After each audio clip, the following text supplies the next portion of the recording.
Bonjour, Guillaume Henriquin, architecte paysagiste et chargé de cours à l'Université de Montréal, propriétaire de la firme Van der Weken Architecture de paysage.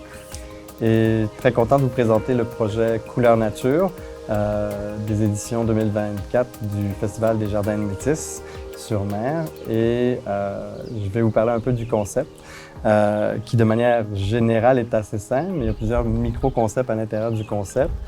Mais pour simplifier, c'est l'idée de manière très artificielle ou pas abstraite, mais très contrastante au niveau des couleurs, de proposer une réflexion sur nos propres jardins et en mettant en contraste des couleurs très contrastantes comme le bleu et le rose sur fond blanc et d'avoir peut-être un esprit critique par rapport à justement à la création de nos jardins de manière généralisée.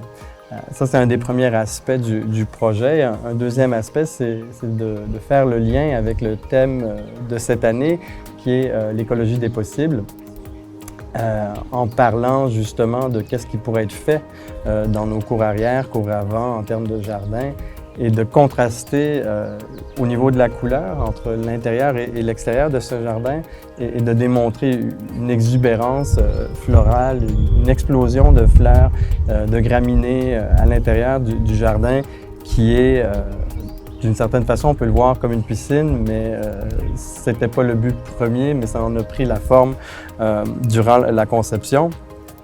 Et justement, le lien avec l'écologie des possibles, c'est qu'est-ce que le jardin peut apporter dans l'écologie générale et commune, disons, quand on les met tout ensemble. Si on peut penser aux jardins de banlieue qui sont des cours arrière et qui ont peut-être une piscine et une pelouse un peu aseptisée et qui est représentée de manière très, très franche par cette couleur bleue qui contraste. On pourrait voir aussi d'autres parallèles au niveau conceptuel avec des éléments d'art visuel ou cinématographique ou même de manière très kitsch, les chemises de Sony dans Miami Vice. Il y a un élément très cinématographique, très Tim Burtonesque dans l'avant, quand l'intérieur, lui, malgré qu'un des défauts peut-être de la conception, ce serait un avantage avec le long terme, on verra, où il fait très, très chaud, on aurait envie d'aller se plonger la tête dans l'eau, mais c'est pas ça. On découvre un jardin à l'intérieur. Au niveau de l'installation, ça s'est super bien passé avec l'équipe de François Leblanc, directeur technique au jardin. Je suis arrivé ici et la palissade, la clôture, elle était déjà toute montée. Il y a eu des aléas avec l'installation de la clôture. C'est pas nécessairement évident de faire ce rond. Le rond est un petit peu brisé quand on le regarde vu d'en haut. Ce qui aide à tenir en place, c'est la rondeur justement de cette piscine, un peu comme les tonneaux ou les cerceaux. Et la partie en angle, elle tenait moins bien, donc elle a dû être solidifiée. Sinon, les échelles avaient été préfabriquées à l'extérieur. L'installation était quand même difficile pour faire en sorte que ça tienne dans un sol granulaire finalement. Et donc, quand je suis arrivé, pas mal tout était monté, les sentiers, c'était très bien fait, la clôture aussi. Il manquait de l'installation des échelles et des coups de peinture à droite, à gauche. Et peindre les animaux, parce qu'il y a 3 animaux. Il y en a un juste au-dessus de moi que peut-être on voit dans la caméra, mais qui est un flamand, qui n'est pas un flamand rose, qui est un flamand blanc, donc il a été peint. Et il bouge un petit peu. Donc de loin, on a l'impression que c'est un flamand qui flotte dans une piscine. Donc on pourrait croire qu'il y a de l'eau, même si on sait tous qu'il n'y a pas d'eau, parce que même de l'extérieur, c'est une structure qui est beaucoup plus fragile et qui ne pourrait pas être remplie d'eau, mais on a l'illusion qu'il y a peut-être de l'eau qu'on va découvrir de l'autre côté grâce à ce petit flamand. Il y en a un qui va être installé bientôt sur la pelouse comme tel, qui va regarder l'autre flamand, mais pour l'instant, il est à l'intérieur du jardin. De l'autre côté, pour finir avec les animaux, il y a un mouton qui est, encore une fois, comme dans certains ouvrages d'art visuel, qui est très, très, très contrastant, exactement comme la clôture. On le veut très, très neutre, donc il a été peint blanc. Et ces animaux-là, je reviens peut-être un peu sur le concept versus l'installation, ils ont été peints à métis, peints au latex, mais ils représentent les éléments de tous les jours, justement, pour faire encore un autre parallèle avec l'écologie des possibles, avons-nous vraiment besoin, dans notre vie humaine, d'acheter des animaux en plastique qui proviennent de partout dans le monde, qui sont produits en général très très loin du Québec, pour justement se donner un certain plaisir comme être humain à avoir ces animaux-là en plastique. Et le parallèle est direct aussi avec le gazon. L'expérience du gazon, elle est importante. La pelouse a son importance dans les jardins, même juste à Métis, elle a son importance pour être utilisée de manière sociale, elle a son importance pour les plateaux sportifs, etc., etc. Mais est-ce qu'il y a non pas peut-être est-ce que c'est nécessaire dans la vie humaine d'avoir un plaisir à tondre son gazon à outrance et de l'entretenir avec des produits chimiques, etc. Et ça consomme beaucoup d'eau. Alors le lien entre le gazon, les animaux en plastique et l'eau de la piscine, c'est un élément important dans le projet.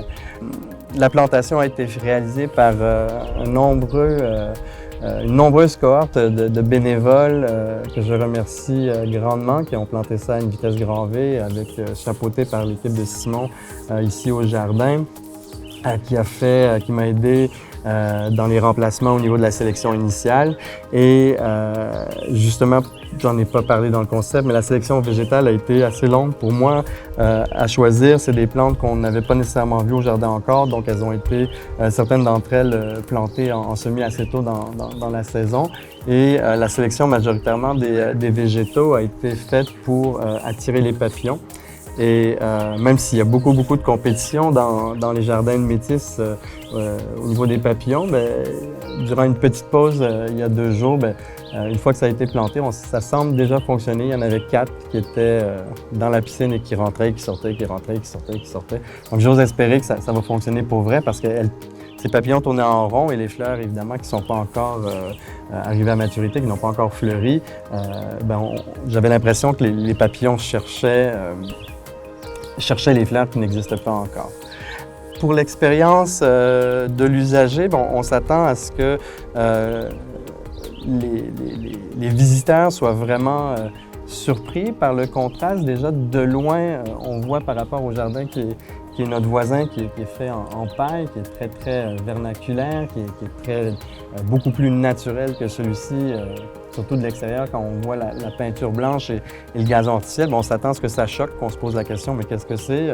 La référence de la piscine fonctionne déjà assez bien, évidemment. Tout le monde se dit, ils ont fait une piscine, mais le gazon bleu, qu'est-ce qu'il fait là? Et surtout, ce qu'on espère, c'est que les visiteurs vont passer cette clôture et donc franchir cette clôture en utilisant l'échelle et en gravissant l'échelle pour les tout petits et les plus grands enfants. On espère que tout le monde va le passer parce que quand même si j'aime pas dire qu'il y a un sens à la visite de ce jardin, il y a quand même un intérêt et une approche qui commence par l'avant un petit peu. Et donc d'arriver côté bleu, de franchir cette clôture et le franchissement représente l'effort d'une certaine façon, de manière très analogique. Donc l'effort qu'on doit faire pour entretenir un jardin, l'effort qui doit être fait pour faire une sélection. Et enfin, on peut se poser, il y a une seule chaise à l'intérieur, il y a une chaise qui est mobile qu'on peut placer n'importe où. On peut se poser à l'intérieur du jardin si on a la chance d'avoir la chaise. Et on peut admirer. L'idée de Couleur Nature, c'est d'admirer justement ces couleurs qui existent réellement. Le bleu qu'on voit en ce moment, il existe réellement dans certaines fleurs, dans les népétas, dans les iris.